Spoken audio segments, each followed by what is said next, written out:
O FUST, Fundo de Universalização dos Serviços de Telecomunicações, é abastecido com 1% do faturamento das operadoras do setor. Ele foi criado para, entre outras coisas, financiar serviços para a população de baixa renda. A implantação da banda larga em escolas públicas, por exemplo. Os recursos do FUST só podem ser aplicados nas finalidades previstas na sua criação. Aliás, essa é a característica de todos os fundos. O Fundo de Marinha Mercante, com quase 9 bilhões de reais. O ministro Tarcísio, da Infraestrutura, precisa de 100 milhões de reais para duplicar uma estrada, para atender uma necessidade urgente de um problema dentro do seu ministério. E não pode contar com esses recursos, os recursos estão aí parados há longos e longos anos. Alegando que o dinheiro fica amarrado, o governo encaminhou uma proposta que acaba com todos os fundos não previstos na Constituição Federal, nas Constituições estaduais e nas leis orgânicas municipais. Na esfera da União, hoje são 248, nos quais estão estocados 220 bilhões de reais. Se os fundos forem extintos, o dinheiro acumulado vai para a conta única do Tesouro Nacional, estadual ou municipal.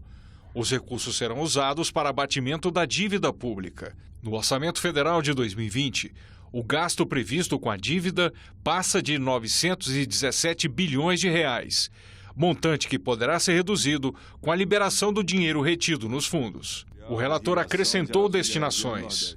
Combate à pobreza, que é fundamental na situação que nós estamos vivendo hoje, com muitos brasileiros abaixo da linha da pobreza, 15 milhões de brasileiros, outros com a renda muito pequena, em torno de R$ 413 por mês para 104 milhões de brasileiros, e depois para investimentos em rodovias, em ferrovias, interiorização do gás e principalmente para a revitalização da bacia do Rio São Francisco, que é uma das minhas lutas aqui no Senado Federal. Temos que revitalizar o Rio São Francisco para garantir água para os estados receptores das águas do Rio São Francisco. Os fundos poderão ser recriados, mas somente por lei complementar, aprovada pelo Congresso, Assembleias Legislativas ou Câmaras Municipais, conforme o caso. O prazo para a recriação é o fim do ano seguinte ao da promulgação da emenda constitucional que acaba com os fundos.